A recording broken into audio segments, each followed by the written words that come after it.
Krazak's talons tapped against the metal surface as he watched the footage for the fifth time, his golden eyes unblinking.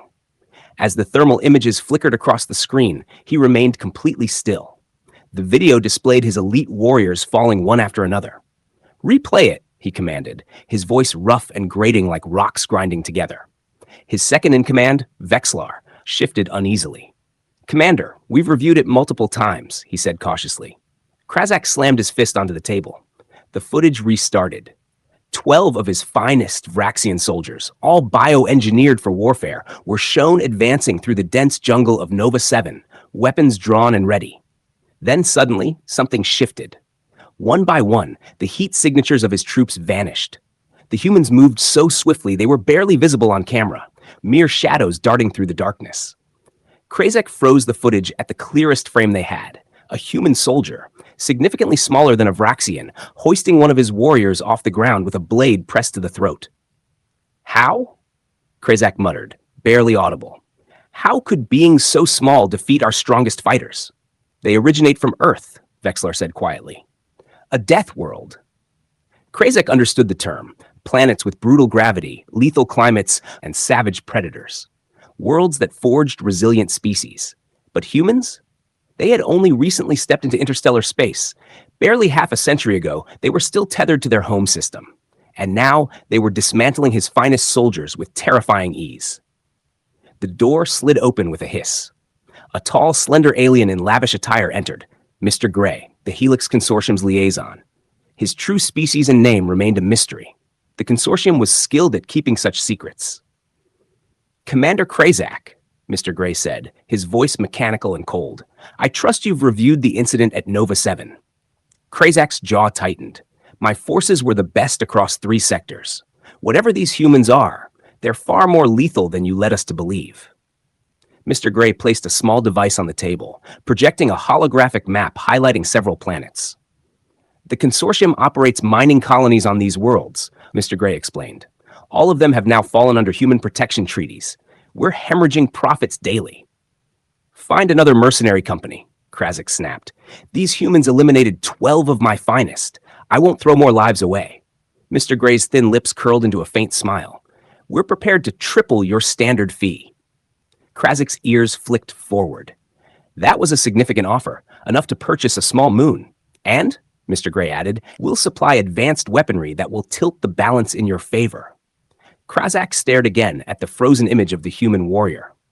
Something about these creatures unsettled him. They didn't move like other beings. They didn't fight like other species. "I want every shred of intelligence you have on human special forces," Krazak finally said. "Every last detail." Mr. Gray inclined his head. "Of course, these beings must be eliminated permanently." Once the Consortium agent departed, Krazak watched the thermal footage once more. The humans navigated total darkness without visual aids, coordinated strikes without words, and anticipated his soldiers' actions before they occurred. "What makes you so deadly?" Krazak asked the empty room, his eyes fixed on the silent, efficient killing playing out on the screen. For the first time in his long, brutal career as a mercenary, Krazak felt a new sensation stirring deep within him. Fear. Staff Sergeant Maya Chen wiped the sweat from her brow as she stepped into the briefing room at Outpost Sigma, a hidden military facility built within a moon orbiting the gas giant Themis. The base was as cold as ever, though her body was still overheated from the latest combat drill. 5 other soldiers followed behind her, Echo Squad, the elite of the United Earth Defense Force. They had just returned from Nova 7 mere days ago. 12 alien mercenaries dead, 0 human losses. "At ease," said Admiral Takahashi, seated at the head of the table. His face was stern, emotionless, but the slight nod he gave was enough to convey his approval. "Outstanding work on Nova 7. Chen took her seat. "Thank you, sir. The Vraxians were fierce, but predictable." Around the table sat her team. Rodriguez, arms folded across his massive chest. Okono, silent and nearly invisible unless he chose to move. Singh, tapping away at his datapad. Petrov, inspecting the medical supplies in his kit. And Kim, already poring over alien linguistic patterns on her monitor. Unlike the mercenaries they faced, Echo Squad had no genetic enhancements, no artificial upgrades. Cybernetic enhancements? No, just rigorous training, tight teamwork, and the natural advantages forged by surviving Earth, a planet that had spent millions of years trying to wipe out humanity. The Helix Consortium is furious, Admiral Takahashi said, activating the holographic projector in the room. A cluster of planets appeared, each marked with mining operations. They've lost 4 facilities due to our protection treaties. Now they're hiring more mercenaries. The hologram shifted, revealing various alien species. The insectoid Tiktari, with their 4 limbs and potent venom. The colossal Boovians, whose armor-like skin could shrug off most attacks. And more Vraxians, their predatory gazes sharp and cold. Intelligence suggests they're planning a major operation, Takahashi continued. We need concrete proof of their treaty violations to present to the Galactic Confederation. Chen studied the displayed creatures carefully. Each had evolved lethal biological traits. The Tiktari could detect minute movements from over 20 meters away. The Boovians could absorb direct energy blasts without flinching.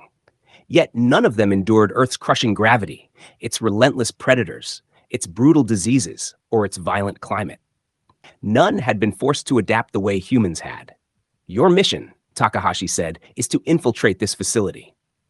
A new hologram materialized, a colossal structure carved into an ice-covered mountain on a frozen planet named Glacius. Gravity, 1.5 times Earth standard.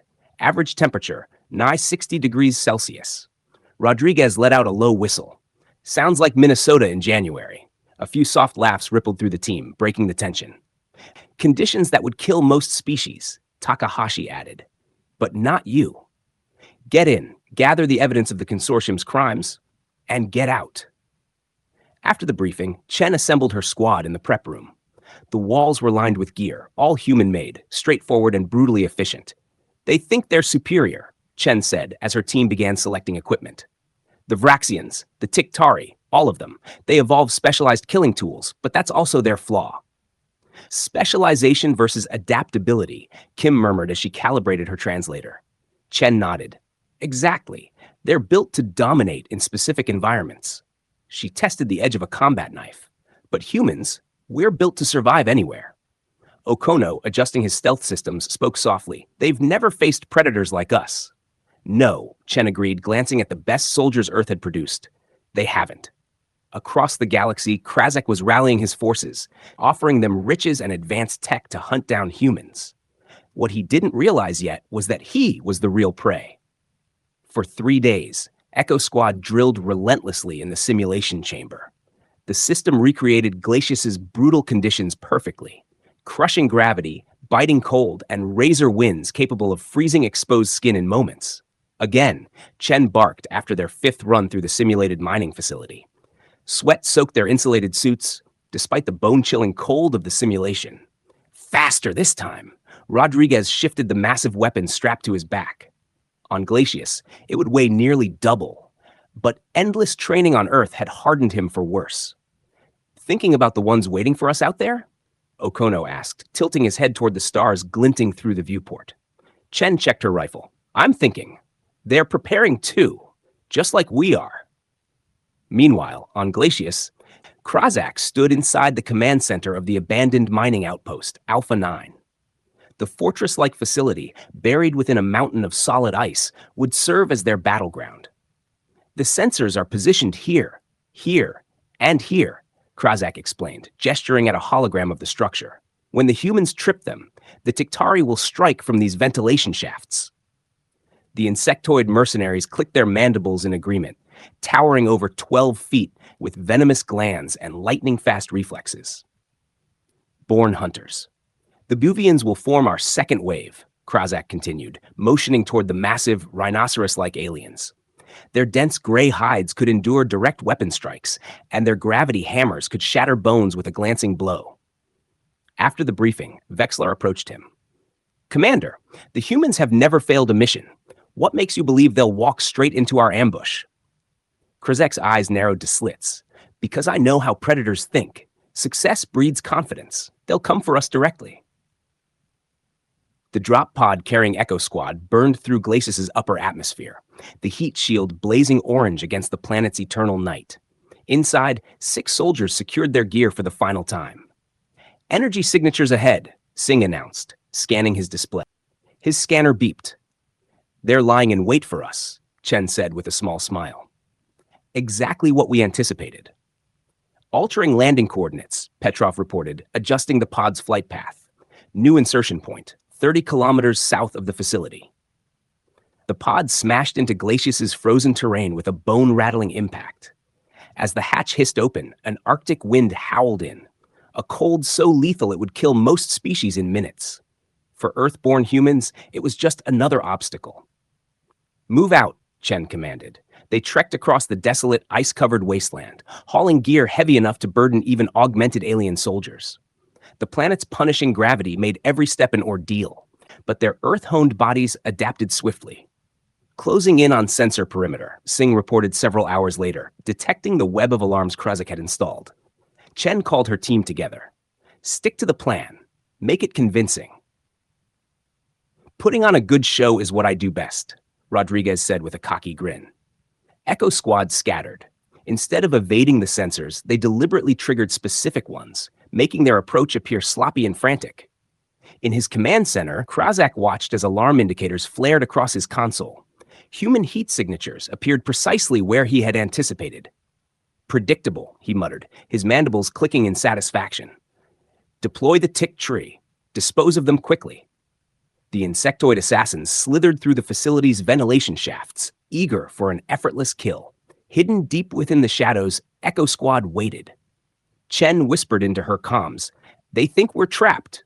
Time to remind them why you don't corner a species that evolved as both predator and prey."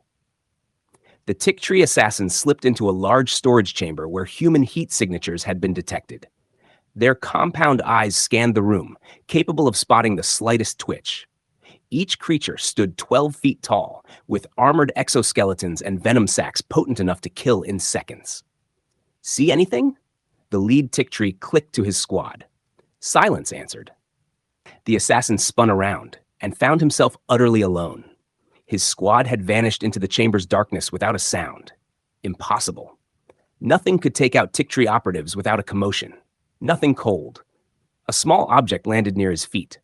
Before he could react, it released a shrill frequency that sent agony ripping through his sensitive eyes. The tick tree staggered, blinded. Sergeant Chen stepped from the shadows, her movements swift and precise. "Singh's sonic disruptors worked like a charm," she said, her voice steady. "Exactly the right frequency to scramble their optics." Across the room, Echo Squad emerged from hiding spots the tick tree had scanned directly and still missed. Not because of any advanced cloaking tech, but because they exploited fundamental flaws in perception. Even the best eyes could be fooled by the right use of stillness and shadow. "Status?" Chen ordered.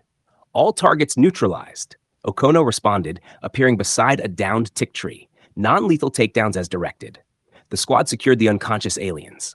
Unlike most species, humans had evolved with a deep understanding of both hunting and being hunted, and it showed. "Singh, retrieve what we came for," Chen instructed. "Rodriguez, Petrov, set the trap for the next wave." Singh connected his gear to a terminal, quickly extracting data. "Retrieving their files now," he reported. "Move fast," Kim warned. Monitoring enemy comms. "Krasik's noticed. He's sending in the Bovians." In the command center, Krasik stared at the displays in disbelief. The tick tree team had gone completely silent. No alarms, no distress signals, only emptiness. "Impossible," he hissed. "The tick tree are the deadliest hunters in the sector." "Apparently not," Vexlar muttered under his breath. Furious, Krasik slammed his fist against the console.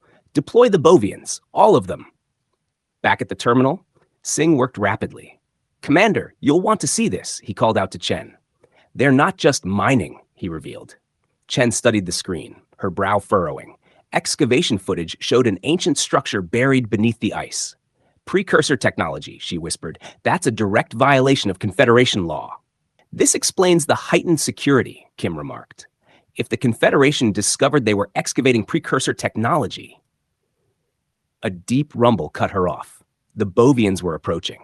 These enormous, rhinoceros-like aliens were equipped with gravity hammers capable of pulverizing bones with a single strike.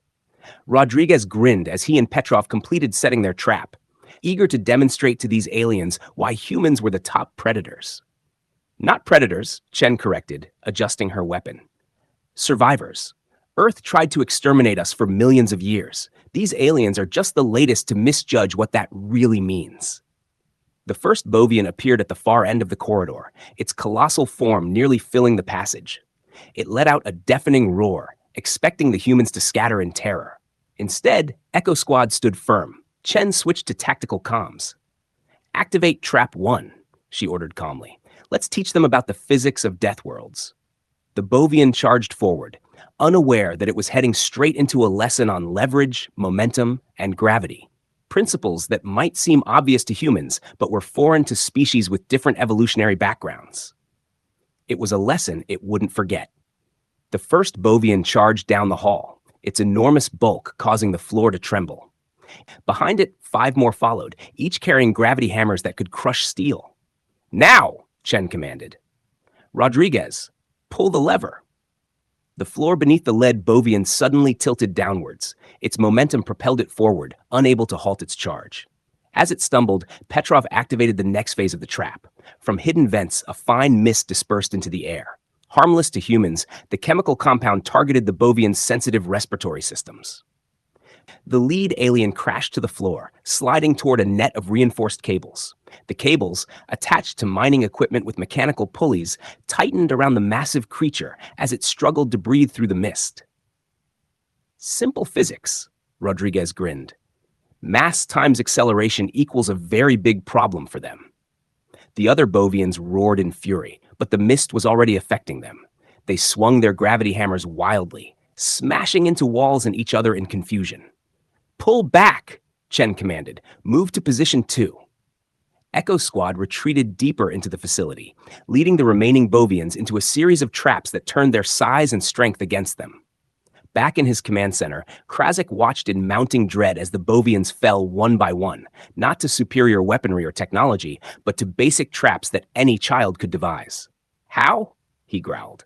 "How are they defeating our best warriors with such primitive tactics?"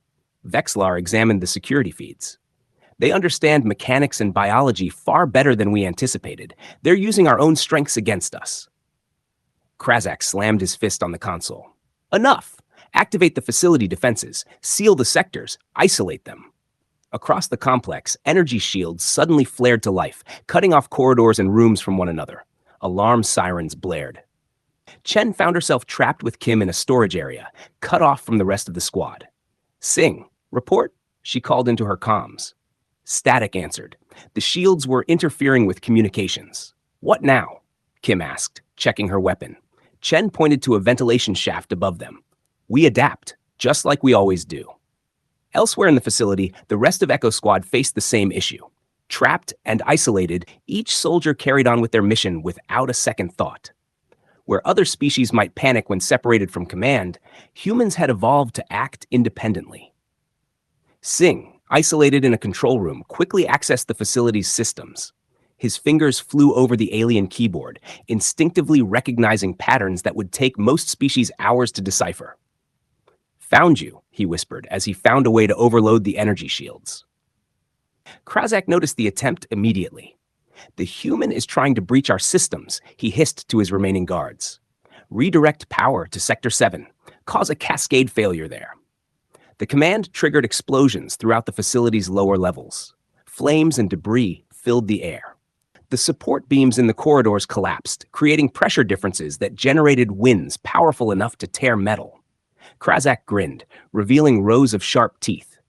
"Nothing could survive that," he said, his smile fading as Vexlar pointed to a security feed. Through the smoke and flames, a human figure moved calmly, unfazed by the conditions that would instantly kill most species.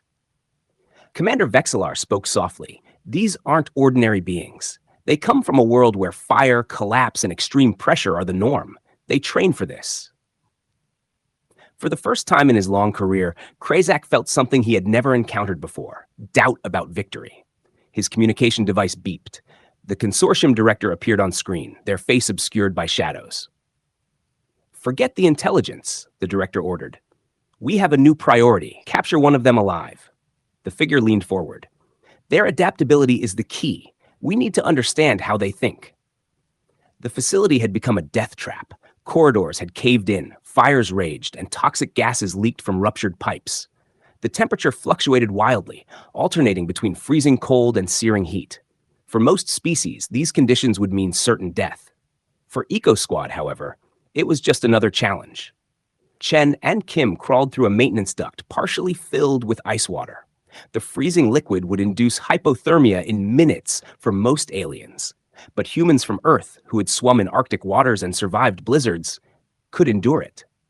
Almost there, Chen said, her breath forming clouds in the cold air.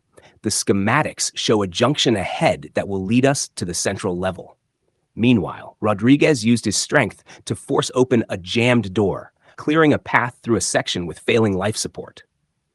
Okono scaled an elevator shaft with improvised climbing tools, moving silently despite the heavy gravity.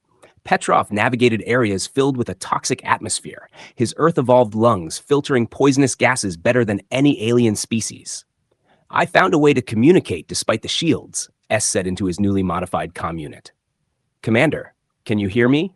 Loud and clear, Chen's voice responded. Status report. Each team member checked in. Everyone was alive and adapting to the shifting environment. New mission parameters, Chen ordered. We need to capture Krazak alive. He knows too much about the precursor technology.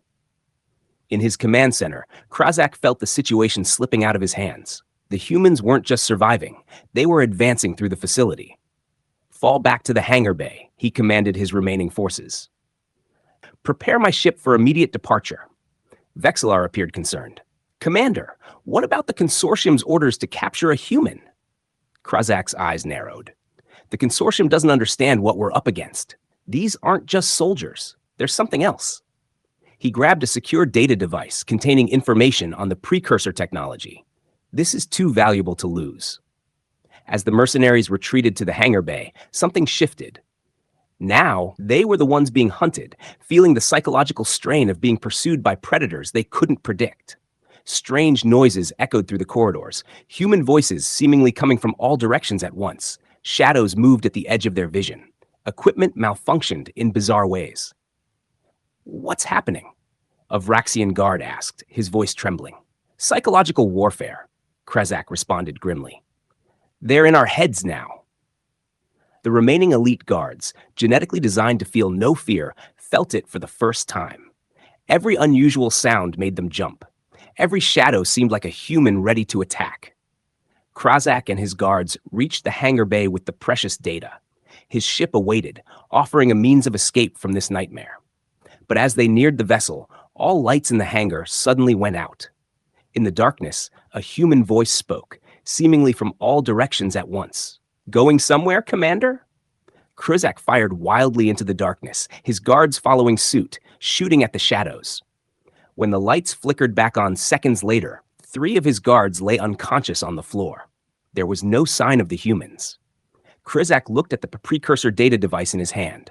Perhaps there was another way, another method to deal with these Deathworlders, once and for all. Get to the ship, he ordered his remaining guards. Bring the precursor artifact from storage. If we can't escape them, maybe we can use it against them. Little did he know, Eco Squad was already waiting. The hangar bay fell silent as Krazak and his remaining guards circled the precursor artifact, a metallic sphere etched with shifting symbols. The object hummed to life, glowing with a faint blue light. Desperation tinged Krazak's voice as he gave the order to activate it. It's our only hope against these humans. One of his guards pressed a sequence of symbols on the sphere, causing it to pulse softly.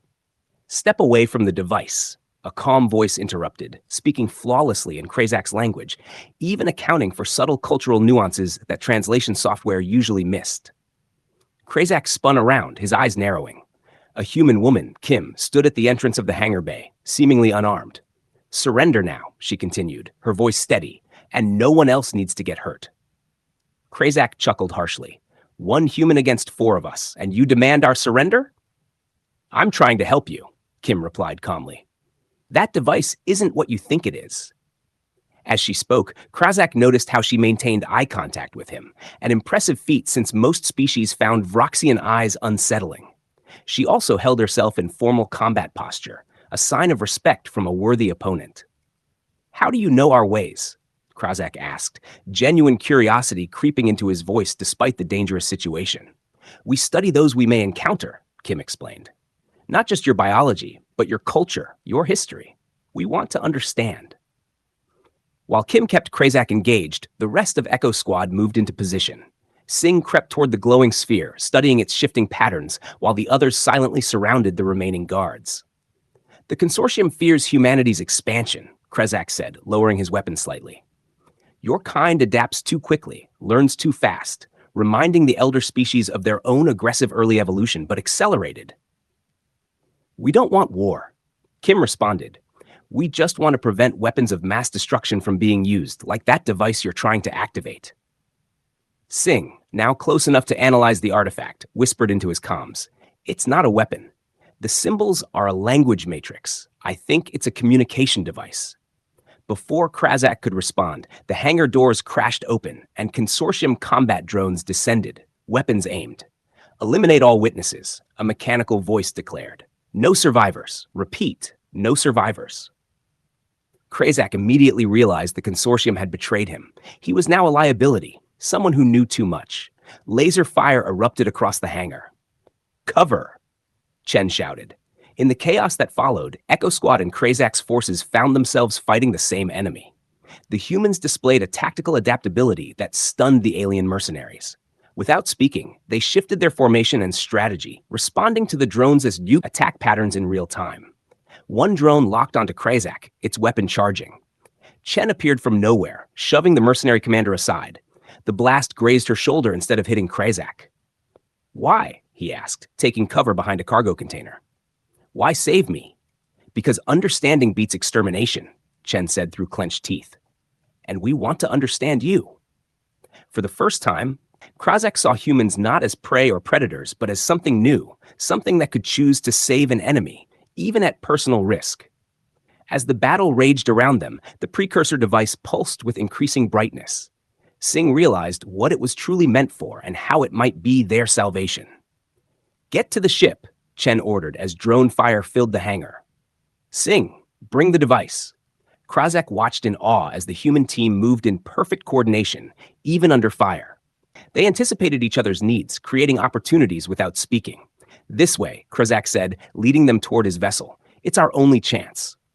Inside the ship, Rodriguez took control of the weapons systems, while Petrov tended to Chen's wound. Krazak and Vexlar prepared for launch as more consortium drones swarmed the hangar. Engines online, Krazak announced. But they've locked down the hangar doors. Okono grinned slightly. I can fix that. His hands moved quickly across the alien controls, bypassing security systems with ease. The massive hangar doors began to open, and the ship began its ascent.